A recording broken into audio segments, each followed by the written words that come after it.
오늘의 말씀은 잠언 20장 1절부터 15절까지 말씀입니다. 포도주는 거만하게 하는 것이요 독주는 떠들게 하는 것이라. 이에 미혹되는 자마다 지혜가 없느니라. 왕의 진노는 사자의 부르짖음 같으니 그를 노하게 하는 것은 자기의 생명을 해하는 것이니라. 다툼을 멀리하는 것이 사람에게 영광이거늘 미련한 자마다 다툼을 일으키느니라. 게으른 자는 가을에 밭 갈지 아니하나니 그러므로 거둘 때에는 구걸할지라도 얻지 못하리라. 사람의 마음에 있는 모략은 깊은 물 같으니라. 그럴지라도 명철한 사람은 그것을 길어내느니라. 많은 사람이 각기 자기의 인자함을 자랑하나니 충성된 자를 누가 만날 수 있으랴. 온전하게 행하는 자가 의인이라. 그의 후손에게 복이 있느니라. 심판자리에 앉은 왕은 그의 눈으로 모든 악을 흩어지게 하느니라. 내가 내 마음을 정하게 하였다. 내 죄를 깨끗하게 하였다. 할 자가 누구냐? 한결같지 않은 저울추와 한결같이 않은 되는 다 여호와께서 미워하시느니라. 비록 아이라도 자기의 동작으로 자기 품행이 청결한 여부와 정직한 여부를 나타내느니라. 듣는 귀와 보는 눈은 다 여호와께서 지으신 것이니라. 너는 잠자기를 좋아하지 말라. 내가 빈궁하게 될까 두려우니라. 내 눈을 뜨라. 그리하면 양식이 족하리라. 물건을 사는 자가 좋지 못하다 하다가 돌아간 후에는 자랑하느니라. 세상에 금도 있고 진주도 많거니와 지혜로운 입술이 더욱 귀한 보배니라. 네, 오늘 본문의 1절 말씀 함께 보겠습니다. 포도주는 거만하게 하는 것이요 독주는 떠들게 하는 것이라. 이에 미혹되는 자마다 지혜가 없느니라. 네, 이 1절은 아주 단순하게 해석하면 술을 멀리하라 하는 그런 가르침으로 볼 수 있습니다. 그래서 이 말씀 그대로 본다면 술을 즐겨 하면, 즉 술을 마시면 거만하게 되고 떠들게 된다. 포도주는 거만하게 하는 것이요 독주는 떠들게 한다. 이런 말씀이 나와 있죠. 그래서 평소에는 좀 겸손하게 행하고 또 말도 좀 신중하게 하고 하는 그런 사람이 술에 취하게 되면 거만하게 되고 또 떠들게 되는 그런 모습을 또 우리도 자주 볼 수 있는 것이죠. 그렇기 때문에 술에 미혹되는 자는 지혜롭지 못하다. 두 가지 의미가 있는 것 같습니다. 술에 취하는 것 자체가 지혜롭지 못한 일이고 또 술에 취했을 때 지혜롭지 못한 모습이 나오게 된다. 이렇게도 말할 수 있습니다. 그런데 이 1절 말씀, 이 잠언은 단지 술에 관한 것으로 그 범위가 한정되지 않습니다. 자, 여기 이 본문에서 1절에서 독주라는 단어가 나오죠. 독주라는 단어는 곡물이나 과일을 발효시켜서 만든 알코올 도수가 높은 그런 술을 의미하기도 하지만 다른 의미로는 또 이제 이 상징적인 의미로는 취하도록 탐닉하는 것, 그러니까 무엇인가에 아주 중독되는 것, 이런 의미를 갖습니다. 그래서 우리는 이 1절 말씀이 단지 술에 대한 술을 마시지 말라거나 술을 절제하라거나 이런 술에 대한 말씀으로만 봐서는 안 되고 이 말씀을 아주 다양하게 넓은 영역으로 이렇게 또 적용할 수 있는 그런 말씀이 되는 거죠. 그래서 하나님 앞에 경건하지 못한 모습으로 나타날 수 있는 모든 종류의 탐닉, 곧 모든 종류의 중독을 주의하라 하는 말씀으로 우리가 이 말씀을 받을 수가 있습니다. 자, 우리의 삶 가운데 중독되는 것들이 많죠. 이 중독이란 단어가 알코올 중독이나 마약 중독이나 이러한 좀 극단적인 것들을 우리가 생각하게 되기 때문에 우리의 일상의 삶과는 이 중독이 별로 관계가 없는 것처럼 여길 수도 있습니다만, 이 중독의 위험은 우리의 삶의 모든 부분에 있어서 도사리고 있습니다. 그래서 어떤 중독은 정말 단 한 번이라도 해서는 안 되는 그러한 아주 치명적인 것들도 있죠.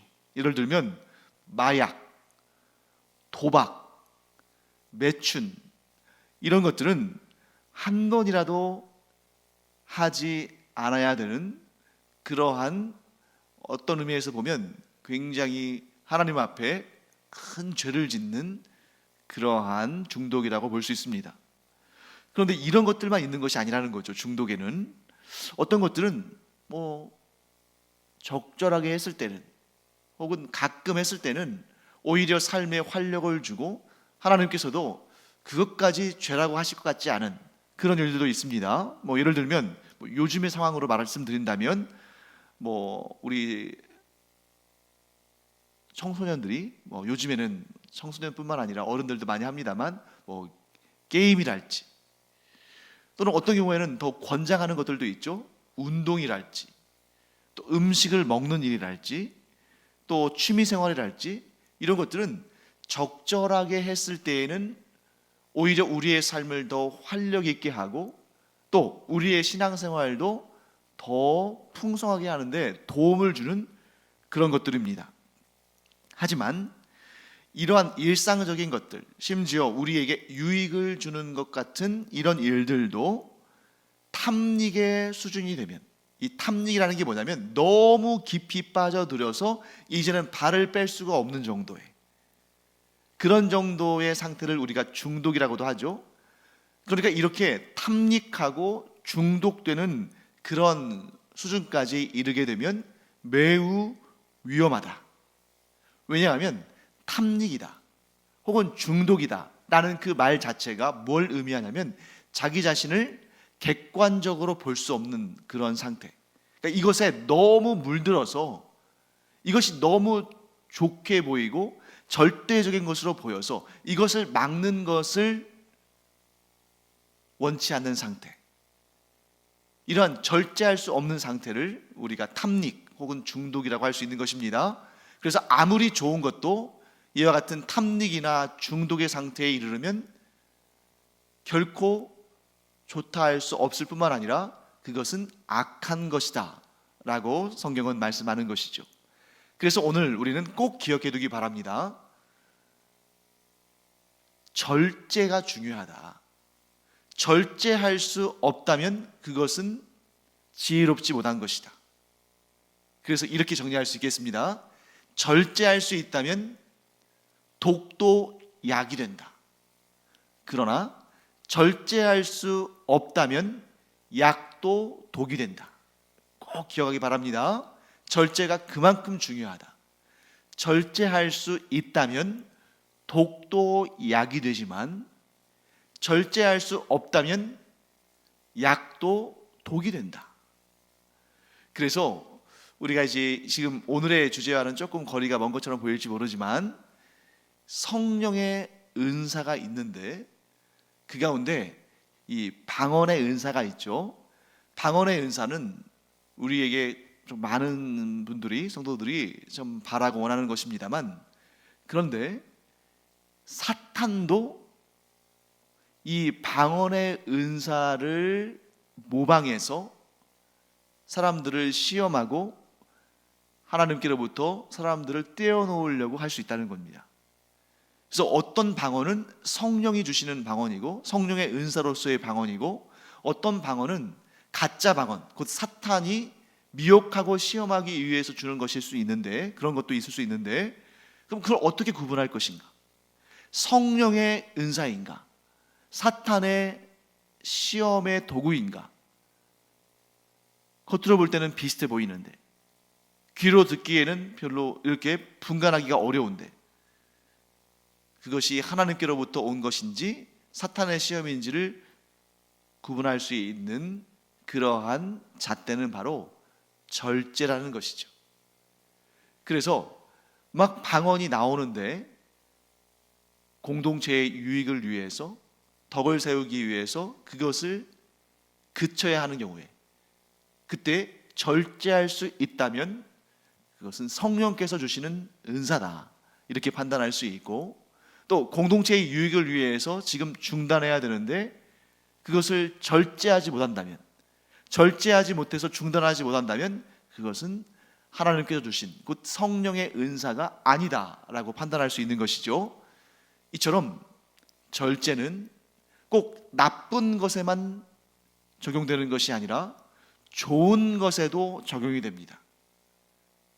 그래서 악한 것을 금할 수 있는 능력뿐만 아니라 좋은 것도 덕이 되지 않는다면 멈출 수 있는 그런 능력, 이것이 바로 절제입니다.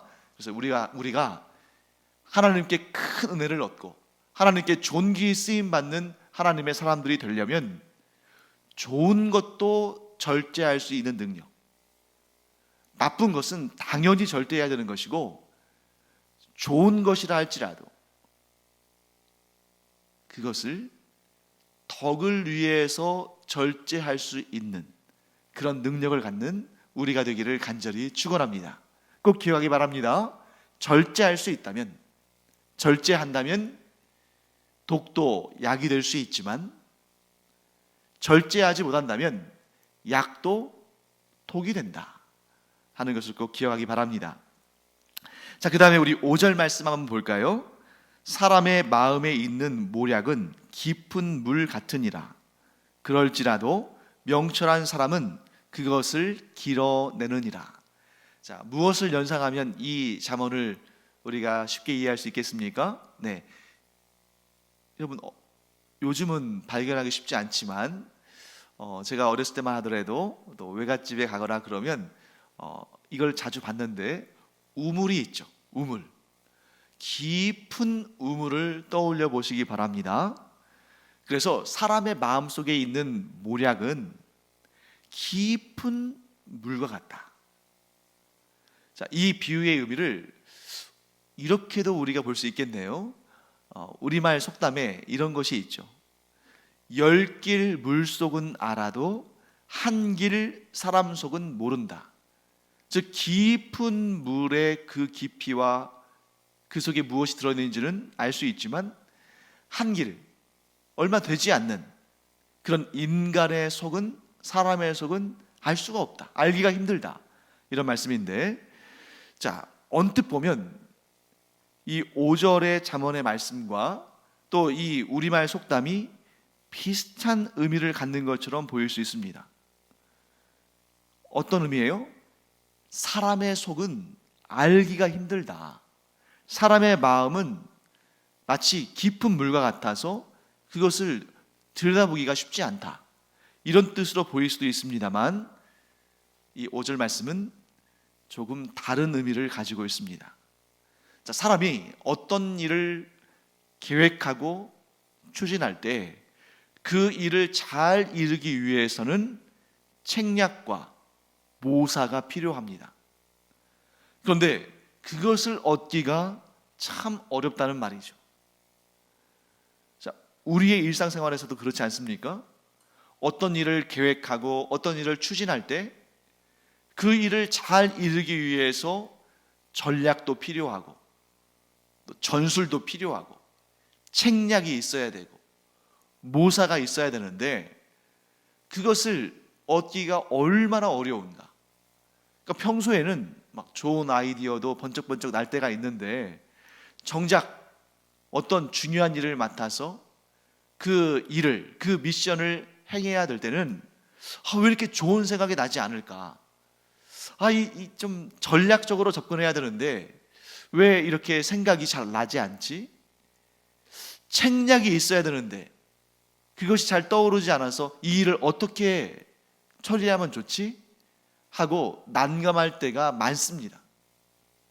그때 이 잠언의 말씀이 우리의 마음을 그대로 표현하고 있죠. 사람의 마음에 있는 모략은 깊은 물 같으니라. 분명히 우리 마음속에 모략, 책략, 전술, 전략, 모사 이런 것들이 분명히 있을 거란 말이죠.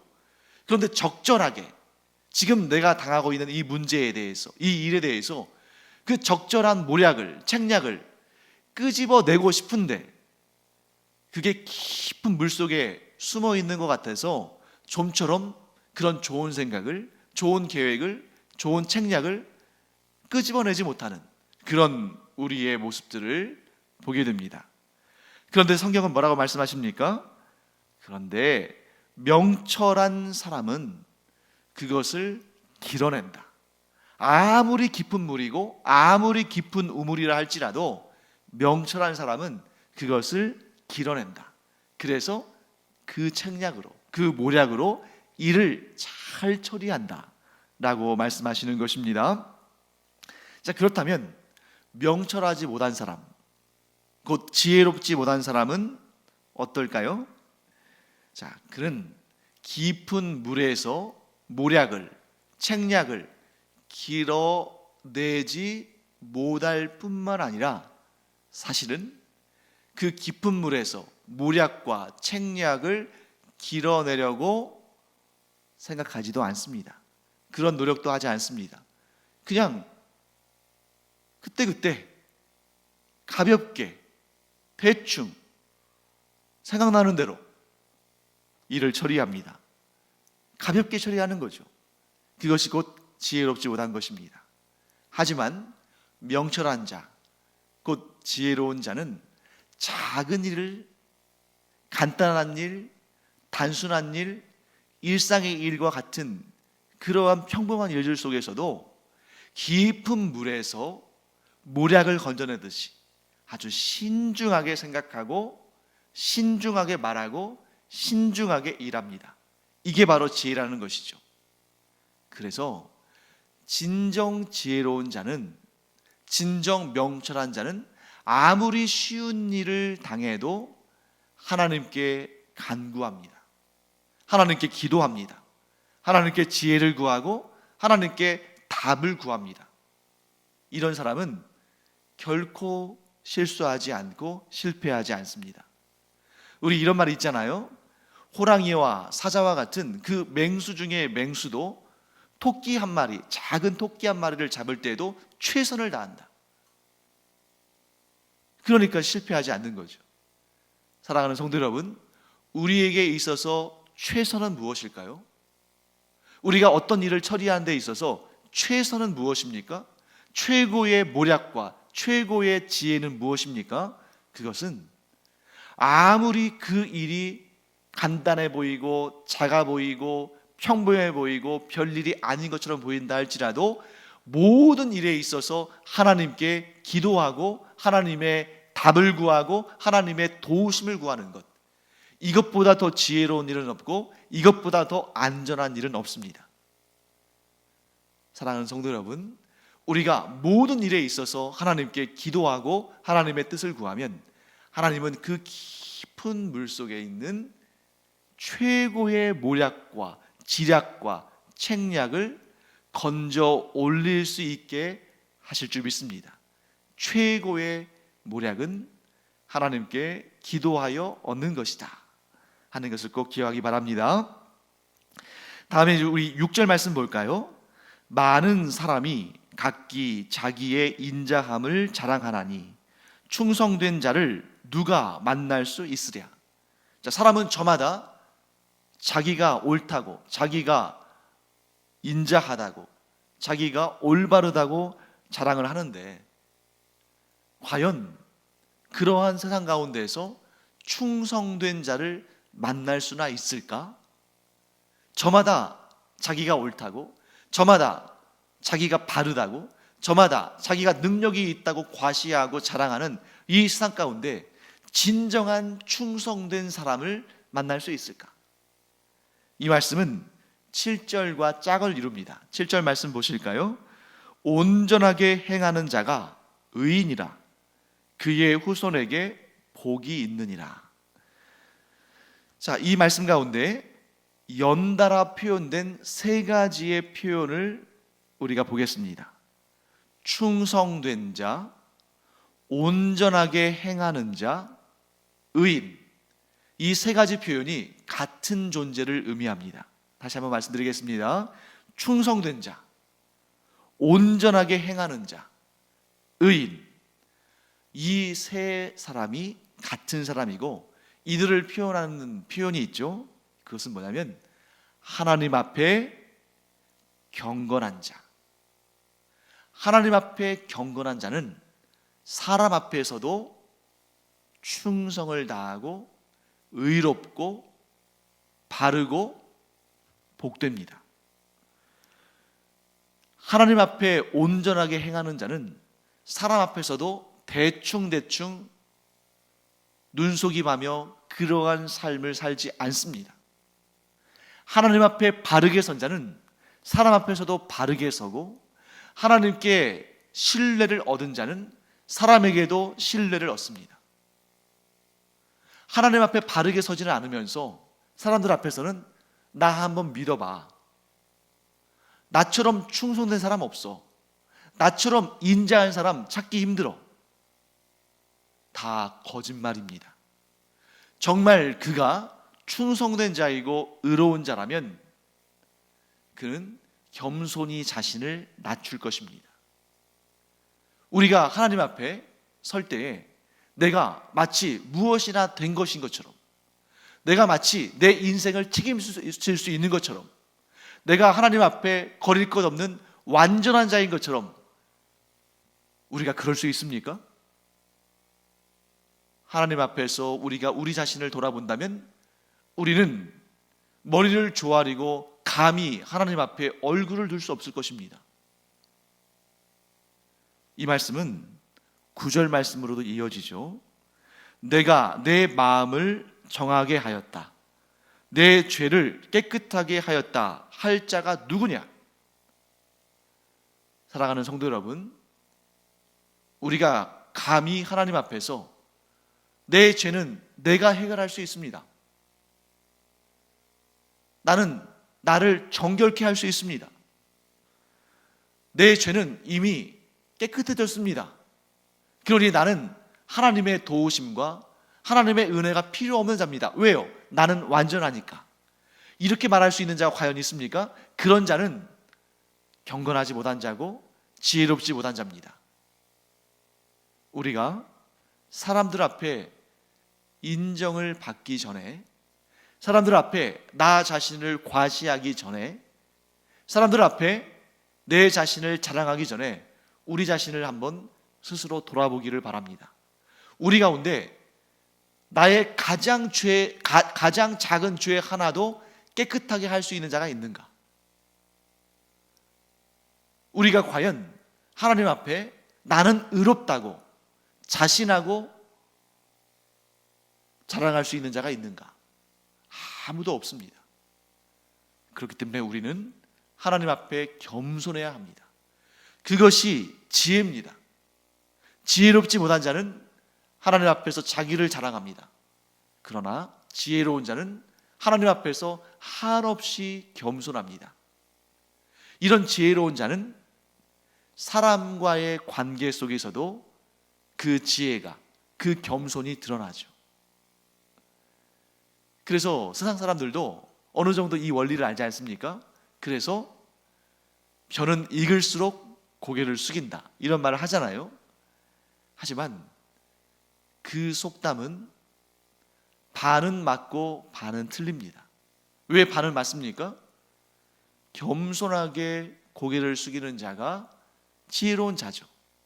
하지만 아무리 사람들 앞에서 겸손하게 고개를 숙였다 할지라도 하나님 앞으로 나아가지 않는 자는, 하나님 앞에서 겸손히 나는 죄인이라고 고백하고 하나님의 은혜와 하나님의 긍휼을 구하지 않는 자는 진정한 겸손이 아닙니다. 그렇기 때문에 그것은 진정한 지혜도 아닌 것이죠. 사랑하는 성도 여러분, 우리가 먼저 하나님 앞에 겸손하고 그리고 사람 앞에서도 겸손한 그러한 성숙한 그리스도인들이 되기를 축원합니다. 그런 자가 충성을 할 수 있다는 거죠. 하나님께 충성하는 자는 사람과 사람 사이에서도 충성을 한다.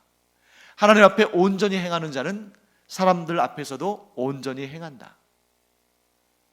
사랑하는 성도 여러분, 우리가 그와 같이 하나님 앞에서 겸손하고 사람들 앞에서도 겸손할 때 우리가 의인이라는 칭찬을 하나님께도 얻고 사람들 앞에서도 얻게 될 줄 믿습니다.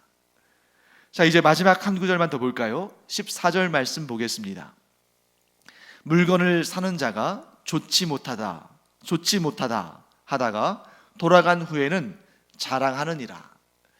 자, 우리의 속마음을 쏙 그대로 지켜보고 그대로 적어놓은 것 같지 않습니까? 우리가 물건 살 때 어떻게 해서라도 조금이라도 좀 싸게 살려고 여기도 좋지 못하고 저기도 좋지 못하다고 이렇게 좀 흠 아닌 흠을 잡다가, 그런데 그렇게 하는 이유가 뭐예요? 그 물건이 정말 좋지 않아서가 아니라 물건은 좋은 것 같은데 좀 싸게 살려고 물건을 파는 상인과 줄다리기를 하는 거죠. 그러다가 그렇게 해서 물건을 산 다음에는 가서 어떻게 합니까? 자랑합니다. 내가 좋은 물건을 싼 가격에 샀다고 자랑하는 거죠. 그런데 아마도 그 물건을 판 사람도 사람들에게 내가 조금 그렇게 좀 완벽하지는 못한 물건인데 그런데 많은 돈을 받고 팔았다, 이렇게 자랑할지도 모르겠습니다. 자, 이 말씀 가운데 담겨 있는 교훈은 무엇입니까? 하나님 앞에서는 정직한 자가 의로운 자다. 자, 세상의 논리 속에서는 어떤 자가 지혜로운 자입니까?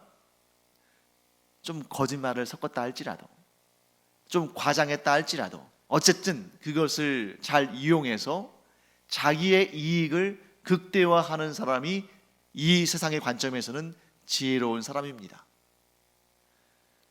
그렇기 때문에 세상 사람들의 그 관점에서 보면 그리스도인들은 좀 지혜롭지 못한 사람으로 보일 수 있어요. 특히 하나님께서는 정직을 좋아하시니까 내가 어떻게 쓰든지 간에 내 삶 가운데 거짓말하지 않고 정직하게 살려고 하는 사람은 이 세상에서는 마치 사자 무리 가운데 있는 사슴처럼 참 불쌍해 보일 정도로 어떨 때는 속임을 많이 당하기도 하죠. 내가 거짓말을 안 해서, 내가 상대방의 말을 믿어줘서 손해를 당할 때가 많습니다. 그런데 우리가 정직하기 위해서 손해를 본다면, 우리가 거짓말을 하지 않기 위해서 피해를 본다면 그것은 세상적인 관점에서는 미련한 일이고 지혜롭지 못한 일이지만 과연 하나님께서도 그렇게 생각하실까? 물론 상대방이 거짓말을 하고 나를 속일 때 그 마음을, 그 속임수를, 그 생각을 간파해서 그 악한 자로부터 해를 입지 않는 것도 지혜입니다. 그러니까 마냥 속아주는 것이 아니라는 거죠. 지혜로운 자는 상대방의 악한 마음을 간파하고 그가 쳐놓은 올무에 빠지지 않는 것, 그것이 또한 지혜입니다. 하지만 내 눈앞에 있는 손해와 피해가 있음에도 불구하고 거짓말을 하지 않고 정직한 것, 그것이 나에게 아주 소중한 미덕이고 하나님께서 원하시는 것이기 때문에 그런 손해와 그런 피해를 감수하면서까지도 정직하게 말하는 것은 하나님 보시기에 미련한 것이 아니라 지혜로운 일입니다. 그리고 하나님께서는 그 소중한 가치를 지키기 위해서 손해와 피해를 무릅쓴 그 사람을, 그 마음의 중심을 하나님께서 아심으로 그냥 놔두시지 않는다는 거죠.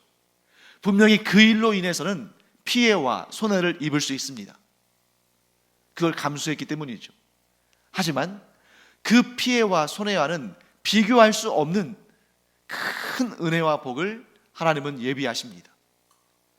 그래서 많은 그리스도인들이 하나님의 말씀을, 하나님의 뜻을 지키기 위해서 정직하고 남에게 피해 주지 않고 남의 마음 상하지 않게 하고 차라리 내가 당하고 말지, 내가 손해를 보고 말지 하는 그런 마음으로 당했던 일들이 얼마나 많겠습니까? 그러면서 그런 손해와 그런 피해를 볼 때에 하나님 앞에 선 자로서, 경건한 자로서 마땅히 하긴 했지만 그런 물질적인 손실이나 또 여러 가지 피해들이 마음에 좋을 리는 없죠. 하지만 하나님께서는 우리가 그 소중한 것, 하나님께서 지키라고 하신 그 소중한 것을 사랑함으로 그런 피해와 손실을 감수했을 때 우리가 알지도 못하는 상황 가운데서 우리가 전혀 기대하지도 못했던 놀라운 은혜와 복과 때로는 물질의 보상과 우리를 높여주심과 이런 다양한 복들로 우리에게 갚아주신다. 우리가 손해본 것과는 비교할 수 없는 풍성한 것들로 우리를 채우신다. 왜요? 하나님께서 지켜보고 계시니까. 우리가 원하는 것을 하나님께서 아시지만 때로는 그것이 우리에게 좋지 않을 때는 그것을 빼내시고 우리에게 정말 귀하고 좋은, 우리가 깨닫지도 못했던 그 좋고 귀한 것들로 채우시는 그런 하나님의 은혜를 우리가 얻게 될 것입니다. 그래서 지금 잠깐 손해본 것은 아깝기도 하고 또 억울하기도 하겠지만 그것은 우리에게 가장 좋은 것이 아닐 수 있었던 것이죠. 그래서 하나님께서는 더 좋은 것, 아니 가장 좋은 것으로 우리를 채우실 줄 믿습니다. 우리가 어느 때에 이런 믿음 가질 수 있습니까? 하나님께서 모든 것을 지켜보고 계신다. 또한 하나님께서 선악간에 판단하시며 선한 일을 행한 자에게, 선한 마음을 품은 자에게 좋은 것들을 차고 넘치게 부어주신다. 이 믿음이 우리를 흔들리지 않게 할 줄 믿습니다. 기도하겠습니다. 하나님, 주님의 은혜를 감사드립니다. 이 시간도 저희가 지켜보시는 하나님, 모든 것을 꿰뚫어 보시는 하나님을 믿기에 세상에서 흔들리지 아니하고 하나님께서 가장 귀하게 여기시는 것들을 지키고 수행하며 살기를 원합니다. 하나님, 저희들과 함께하여 주셔서 손해가 아니라 더 큰 복으로 이어지는 은혜를 허락하여 주시옵소서. 감사드리며 예수님의 이름으로 축복하며 기도합니다. 아멘.